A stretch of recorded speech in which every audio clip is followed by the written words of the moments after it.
మనం వేణుగోపాల్ స్వామి టెంపుల్ దగ్గరికి వచ్చాం. ఈ టెంపుల్ స్టోరీ అందరికీ తెలిసే ఉంటుంది. తెలియని వాళ్ళ కోసం ఇక్కడ ఉన్న టెంపుల్కి ఇంకో నేమ్ వచ్చేసి హతీరామ్ బాబాజీ మందిర్ అని కూడా అంటారు. ఈ బాబాజీ సాక్షాత్తు శ్రీ వెంకటేశ్వర స్వామితో పాచికలు ఆడారని చెప్పేసి ఇక్కడ పురాణాలు చెబుతున్నాయి.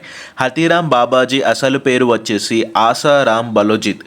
ఇక కథలోకి వెళ్తే ఈ కథ జరిగింది 1500 సంవత్సరంలో. ఒకరోజు బాబాజీ సాక్షాత్తు శ్రీ వెంకటేశ్వర స్వామితో పాచికలు ఆడుతూ సమయం మర్చిపోయారు. అప్పుడు రోజువారి పూజ సమయం అయిందని చెప్పి వెంకటేశ్వర స్వామి పరుగున వెళ్ళారు.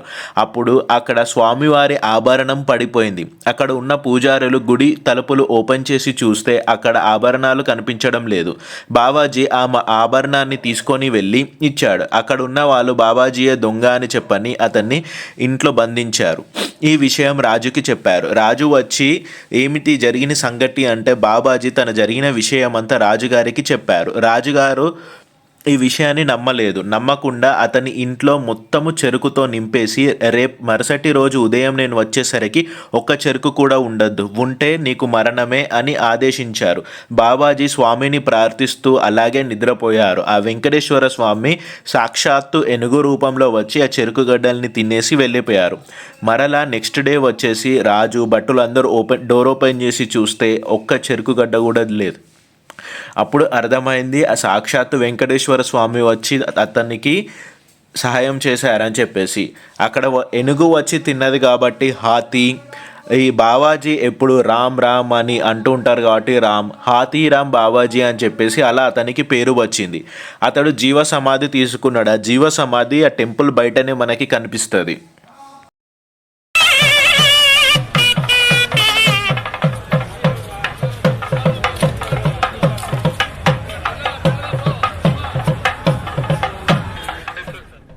సుప్రభాత సేవతో మొదలు రాత్రి ఏకాంత సేవ వరకు కలియుగ వైకుంఠనాథుడు తిరుమల శ్రీవారికి నిత్యం అనేక పూజలు సేవలు ఉంటాయి.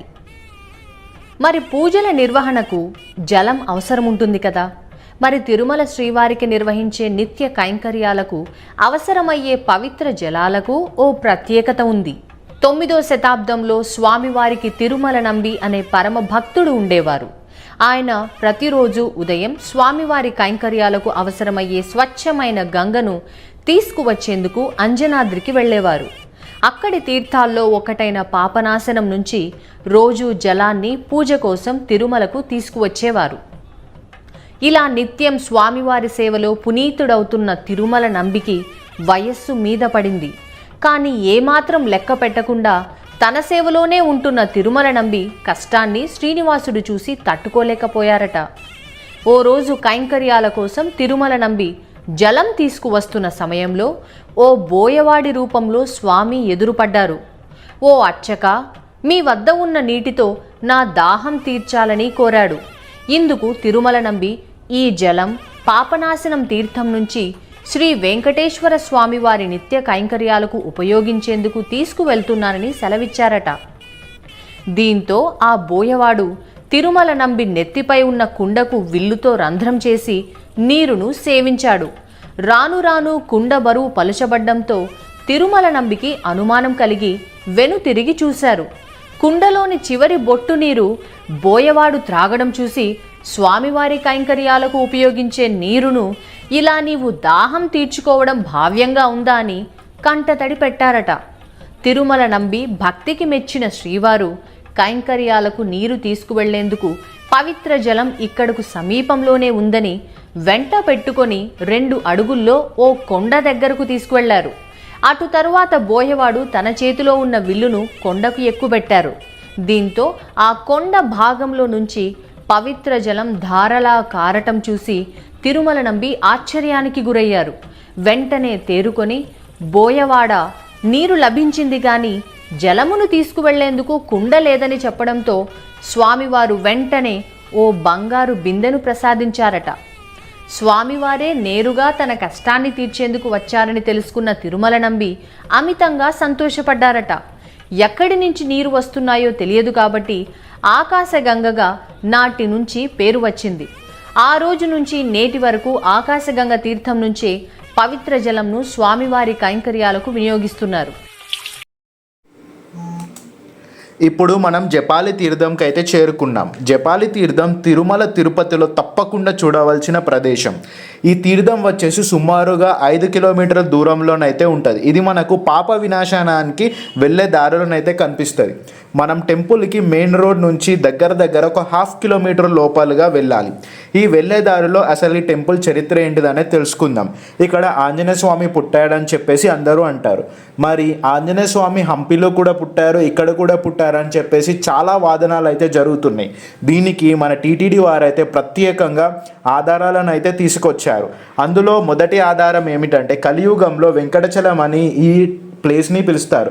త్రేతాయుగంలో అంజనాద్రిగా అని పిలుస్తారు. అంటే యుగానికి ఒక పేరు ఉన్నది. 4 యుగాలకి 4 పేర్లు ఉన్నాయని చెప్పేసి టీటీడీ పండితులు అయితే చెబుతున్నారు. త్రేతాయుగంలో అంజనాద్రి అని, ద్వాపర యుగంలో శేషాచలం అని, కలియుగంలో వెంకటాచలం అని చెప్పేసి 4 యుగాలలో 4 పేర్లతో పురాణాలు ఆధారాలు మనకు టీటీడీ వాళ్ళైతే చూపిస్తున్నారు. ఇక టెంపుల్ చరిత్రకి అయితే మనం తెలుసుకుందాం. ఆంజనేయ స్వామి పుట్టే రహస్యం మన అందరికీ తెలిసిందే. అంజనాద్రి దేవి 12 సంవత్సరాలు ఘోర తపస్సు చేయడం, తనకి ఫలము లభించడం, వాయుదేవుడి పుత్రుడుగా మనకు ఆంజనేయ స్వామి పుట్టారని తెలుస్తుంది. ఇక్కడ టెంపుల్ యొక్క మెయిన్ హిస్టరీ ఏంటిదంటే జపాలి అనే మహర్షి ఆంజనేయ స్వామి కోసం ఘోర తపస్సు చేశారు. ఆ తపస్సు చేసి అతని తపస్సుకు మెచ్చి ఆంజనేయ స్వామి ఇక్కడ వెలిశారని చెబుతారు. ఆంజనేయ స్వామి ఆ ముని యొక్క తపస్సు వల్ల వెలిచారని చెప్పేసి జపాలి అని ఇక్కడున్న ప్లేస్కి అయితే చరిత్ర ఉన్నదని చెబుతారు. ఇక్కడ 2 కుండాలు ఉన్నాయి. ఒకటి రామ్ తీర్థ్, ఇంకొకటి సీతా తీర్థ్. ఈ 2 కుండాలు ఇక్కడ ఉన్నాయని చెబుతారు. రాముడు ఇక్కడ స్నానం చేశారని చెప్పేసి, సీతమ్మ దేవి కూడా ఇక్కడ స్నానం చేశారని చెప్పేసి ఇక్కడ చరిత్రలు అయితే మనకి చెబుతున్నాయి. ఇక్కడ రాముడి తీర్థంలో ప్రతి మంగళవారము స్నానం చేసి తమ కోరికలు దేవుడికి చెప్పుకొని గుడి చుట్టూ ప్రదక్షిణాలు చేస్తే కోరికలు నెరవేరుతాయని చెప్పేసి ఇలా 7 మంగళవారాలు స్నానాలు చేసి అదే తడి బట్టలతో గుడి చుట్టూ ప్రదక్షిణాలు చేస్తే తమ కోరికలు నెరవేరుతాయని చెప్పేసి ఇక్కడ భక్తుల నమ్మకం. మనము చూసుకుంటే ఇక్కడ టెంపుల్కి స్వయంగా ఒక వినాయకుడి ఆకారం అయితే చూడొచ్చు. మీరు క్లియర్గా చూడండి, అక్కడ మీకు తొండం ఇవన్నీ క్లియర్గా కనిపిస్తాయి. రామకుండం వచ్చి సీతమ్మ తీర్థంకి అయితే మనం టెంపుల్ బ్యాక్ సైడ్ నుంచి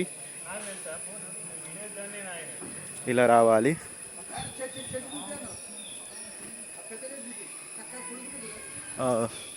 ఇక్కడ ఒక చెట్టు చూసారు కదా, ఇది ఒకటే స్ట్రేట్ ఉన్నది కిందికి వెళ్ళి మీద దాకా మొత్తం. మిగతా అన్ని చెట్లు అబ్జర్వ్ చేసుకుంటే కొంచెం అటు ఇటు వంకర టింకర్ అన్నీ ఉన్నాయి, కానీ ఇది ఒక్కటి మాత్రం స్ట్రేట్గా ఉన్నది.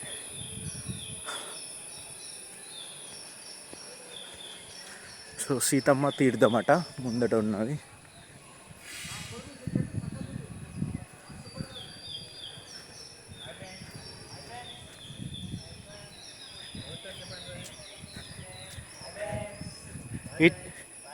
ఈ చెట్టు చూసావా మహేష్ అన్న,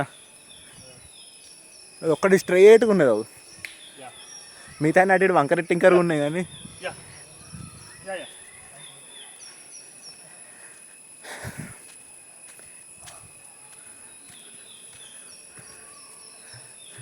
శబరిమల అప్పుడు కూడా ఇట్లనే ఉండే దిగేటప్పుడు.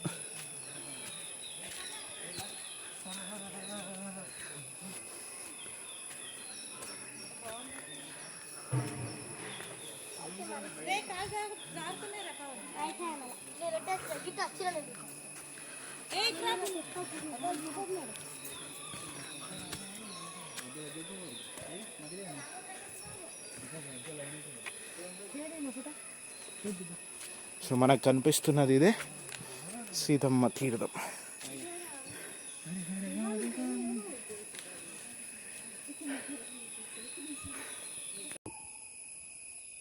రావాలి సబ్స్క్రైబర్స్ అయితే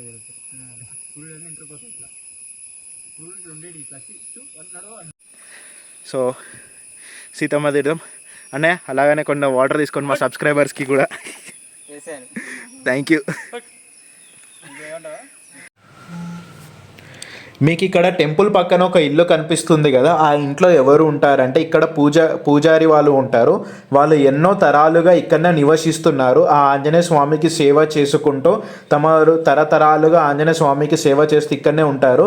ఆ పూజారి వాళ్ళని హిస్టరీ అడిగితే వాళ్ళు కూడా చెబుతారు. వాళ్ళే చెప్పారు ఇక్కడ రామ తీర్థం సీతమ్మ తీర్థం గురించి.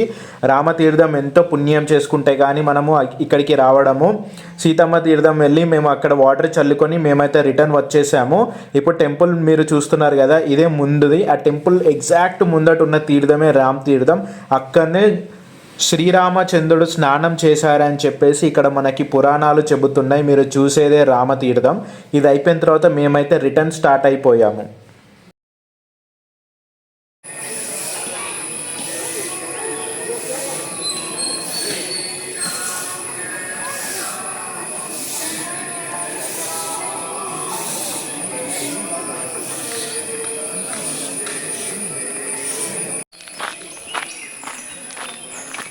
సో వెళ్ళేటప్పుడు అయితే స్టెప్స్ ఎక్కేసి వెళ్ళాం కదా, దిగేటప్పుడు అయితే ఇక్కడ సమ్ బైక్ రూట్ ఏదో ఉన్నది. మా వాళ్ళందరూ అయితే అట్లా పోతుర్రు, నేనైతే ఇటు పోతున్నా. ఇది ఎటు పోతుందో ఏమో తెలియదు, but going down, kind of taking risk సింగిల్గా. Let's see.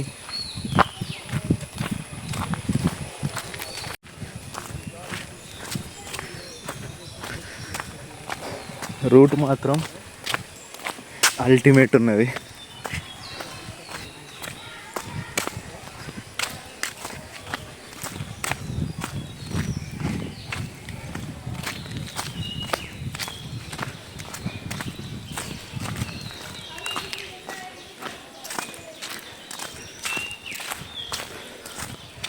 ఓకే, నాకు తెలిసి ఇంకా ఫ్యూచర్లో లైక్ ఇంకా ముందు ముందు అయితే నాకు తెలిసి వెహికల్స్ని అయితే అలౌ చేస్తారు కావచ్చు ఇక్కడ దాకా, నాట్ ష్యూర్. బట్ ఎందుకంటే రూట్ అయితే కన్స్ట్రక్ట్ చేసి పెట్టారు కాబట్టి ముందు ముందు వెహికల్స్ వచ్చే ఆప్షన్స్ ఉన్నాయి. లేకపోతే ఇక్కడ వీళ్ళు ఫ్యామిలీ వాళ్ళు వాళ్ళ పర్సనల్ వెహికల్స్ అండ్ దేవునికి అవసరమయ్యే పూజా సామాన్ల కోసం మరి ఈ రూట్ని తయారు చేశారు కావచ్చు.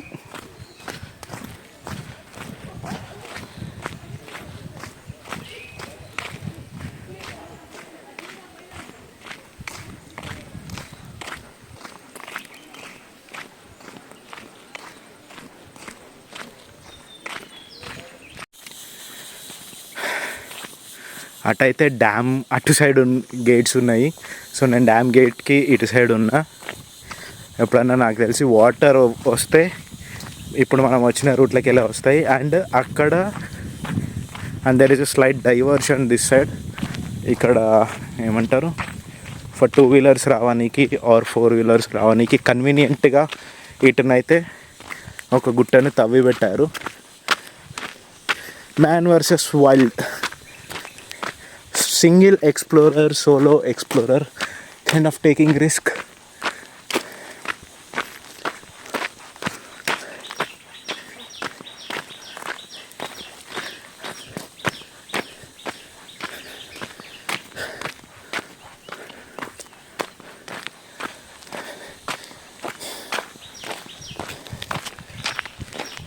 వినా వెంకటేశం చెప్పచ్చ.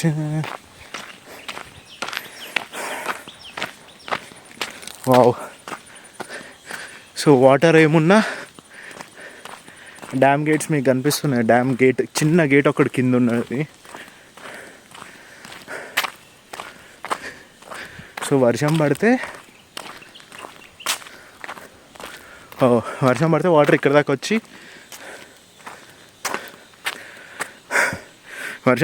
ఇక్కడ దాకా వచ్చి ఆగుతాయి. కింద గేట్ చిన్నగా కనిపిస్తుంది కదా, దాన్ని నాకు తెలిసి పైకి లేపుతారు. I'm thinking about that.